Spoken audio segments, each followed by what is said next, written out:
자, 반갑습니다. 샌님입니다. 오늘 많이 힘드셨죠? 예, 오늘 아마 힘든 하루였을 겁니다.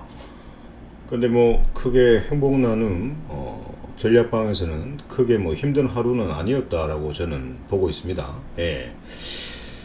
어떤 기관과 외인의 어떤, 매도세가 좀 많이 나왔습니다. 그래서 외인은 후반전에 이제 수급이 들어오면서 마무리를 해줬는데,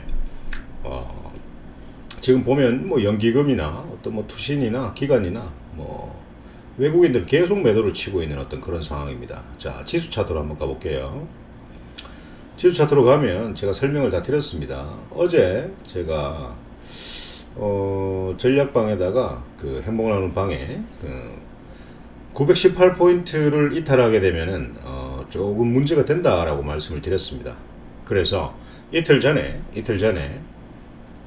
요런 흐름을 보일 때 제가 현금 비중을 높여가자라는 말씀을 드렸고, 약수익으로 보유하고 있는 종목들은 수익을 챙기고 현금을 좀 보유하고, 그리고 보유하고 계신 종목들 중에 1차 매수만 한 종목들은 추가 매수는 지수의 어떤 저점 바닥이 보이고 난 뒤에 하든지, 아니면 평소보다 추가 매수를 한 3템포 정도 더 늦게 평단을 좀 낮추고 단가를 좀 더 낮춰서 추가 매수를 하자라는 의견을 드렸습니다. 그래서 살짝 수익만 하더라도 현금화를 시키는 어떤 그런 매매를 했다라는 거죠.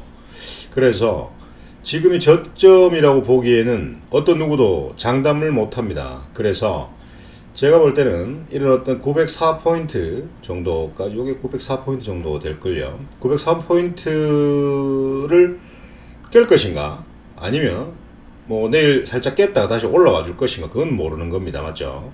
이 자리까지 밀리게 된다면 종목을 가지고 계좌를 꽉꽉 채우고 계신 분들은 전체 자금의 비중이 한 10% 20%는 그냥 손실로 바로 꽂아버립니다. 어떻게 하실 겁니까? 방법이 있습니까? 없다면 아래 링크를 클릭하시고 입장하셔야죠. 하셔야 됩니다. 자, 코스피 한번 보겠습니다. 자, 코스피 같은 경우에도 오늘 2947포인트는 깨진 않았습니다. 이걸 저점으로 좀 잡고 있지만, 이 라인마저 깨진다면 지금 대형주들이 굉장히 좀 미끄러지는 어떤 그런 모습들을 좀 보여주고 있습니다. 그래서 저 자리는 깰지 안 깰지 그 어떤 누구도 장담을 할 수가 없다라는 거죠. 그래서 주식은 대응의 영역인 만큼 이런 하락장일 때는 대응을 철저하게 해야 된다라는 어떤 그런 전략을 좀 드리고 싶습니다. 자, 종목으로 넘어가 보겠습니다. 종목에서 오늘 행복나눔 전략방 같은 경우에는 제가 덴티스 같은 경우에 또 사자라고 했습니다. 또 사자. 자, 어제 같은 경우에도 이 친구가 10% 정도로 상승을 했고요.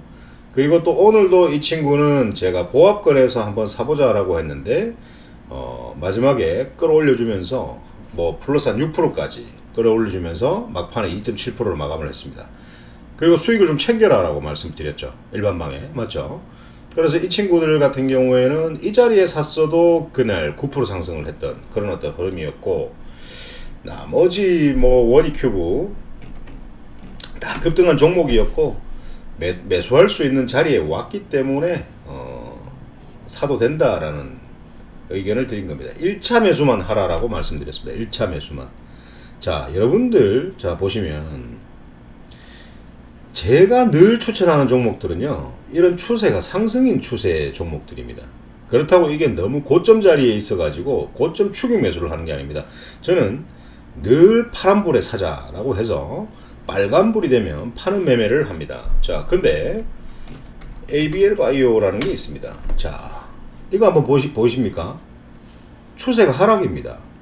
이런 하락 종목에 돈을 배팅하게 되면 언제 멈출지를 모릅니다. 이런 자리에서, 어중간한 자리에서 산다?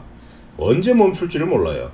어차피 이 친구는 저항대를 돌파를 못하고 하락하는 어떤 놈이었고, 이 자리에서 만약에 매수를 했다고 해서 흘러내려버리면 손절 안 치면 답이 없다라는 거죠. 그래서 제가 말씀드리고 싶은 것은 늘 추세는 상승 추세에 있는 종목만 매수를 하자라고 말씀을 드리고 싶습니다.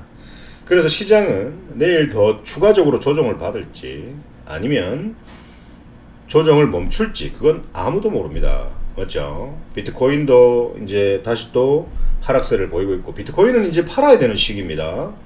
제가 비트코인이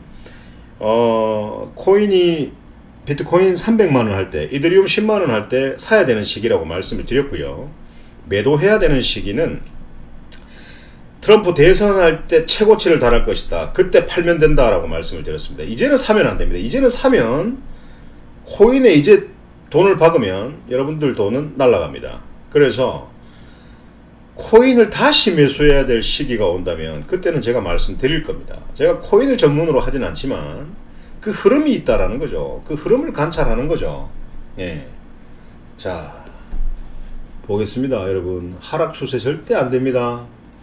하락 추세 종목은 절대 잡으면 안 됩니다. 자, 여러분들 지금 보유하고 계신 종목들 중에 지금 지수가 밀리는데 평단가를 낮춘다고 해서 저점이 만들어져 있지 않는 어떤 그런 상황에서 추가 매수 절대 안 됩니다. 절대 안 됩니다. 시장의 어떤 조정이 끝나고 시장이 상방으로 전환이 될 때 그때 바로 하는 것이 아니라 1차트 적어도 5일선 위로 올라오거나 추세를 돌려 세우는 이런 어떤 자리에서 추가 매수를 하셔야 되지. 그냥 살짝 뭐 저점이 이렇게 만들어졌다고 해서 자 보세요. 저점이 이렇게 만들어졌다고 해서 여기서 배팅을 그냥 해버린다? 이래 안 올라가면 어떡할 건데요. 맞죠? 그래서 좀 더 느긋하게 한 템포, 두 템포, 세 템포 늦게 매매를 좀 하자라는 전략을 좀 드리고 싶습니다. 아시겠죠? 자, 오늘 TBC 오늘 고가 자 21%까지 상승을 했습니다. 모아오던 종목이었고 뭐 실질적으로 뭐 이런 자리에서 모아왔지만 조정이 조금 길었고 뭐 상승할 수 있는 모멘텀이 없어가지고 뭐 이 친구들이 피를 좀 말리더라고요. 그래서 좀 가지고 있었는데 아니나 다를까 오늘 전량 이 1360원을 돌파를 딱 보내주면서 이놈이 고가 21%까지 상승을 해주는 모습을 보여주었고, 그리고 네온테크 한번 보겠습니다. 네온테크 같은 경우에 금일 상한가까지 한번 갔나? 29%까지 갔습니다. 자, 계속 이렇게 모아오던 종목이었고요. 상한가에서 전량 매도했습니다. 근데 갑자기 사무실에 정수기 아줌마가 와가지고 말을 막 거는 바람에 살짝 일찍 좀 팔았는데 좀 쇼킹하고 몸에 있는 털이 다 솟는 어떤 그런 상황을 경험했습니다. 자 그리고 또 오하임 INT라고 있어요. 자, 요 놈도 우리가 이쁘게 저점에서 모아오다가 오늘 22%까지 상승을 했고, 두 번째 VI 때 상한가에 매수하겠다고 100만 주가 막 대기하고 있는 어떤 그런 물량들을 봤습니다. 자, 아무튼 이런 종목들도 오늘 시장이 이렇게 하락한데도 불구하고 지속적으로 우리는 수익 매도를 했습니다. 그리고 삼성출판사 같은 경우에 이거는 뭐 또 사야지, 뭐 또 사야 됩니다. 지속적으로 제가 이 자리부터 해서 사고 팔고 할 수 있는 그런 매매를 했습니다. 삼성출판사 또 갑니다. 이거 또 갑니다. 그때 파시면 되고요. 자, 삼성출판사도 계속 반복 매매했습니다. 토박스 코리아도 계속 반복 매매를 했습니다. 한번 수익을 내고요. 또 재매수를 해서 보유하고 있는데 슈팅 한번 주면 또 제대로 또 수익을 챙기고 매매를 할 겁니다. 하락장이라도 힘 있는 놈들은 갈 놈은 갑니다. 센 님은 셉니다. 자, 주식은요, 비록 확률게임이지만 대응의 영역이기도 합니다. 여러분들께서는 예를 들어서 하락 추세 종목을 잡는다면 저는 상승 추세에 있는 종목만 잡습니다. 자, 그리고 이도 저도 아닌 이런 힘도 없는 종목을 잡아서는 여러분들은 계속 물 떠놓고 기도만 하는 매매만 해야 됩니다. 근데 힘이 들어온 이런 놈들은 시장이 하락하면 그냥 가만히 있어도 다 수익으로 나올 수 있습니다. 이런 어떤 매매를 하기 위해서는 행복나눔 아래 링크를 클릭하시고 방으로 입장하시면 지금까지 하셨던 어떤 매매와는 차원이 다른 정말 편안하고 안전한 행복한 매매를 할 수 있도록 여러분들께 기회를 제공드리도록 하겠습니다. 자, 다음 시간에 또 뵙도록 하겠습니다.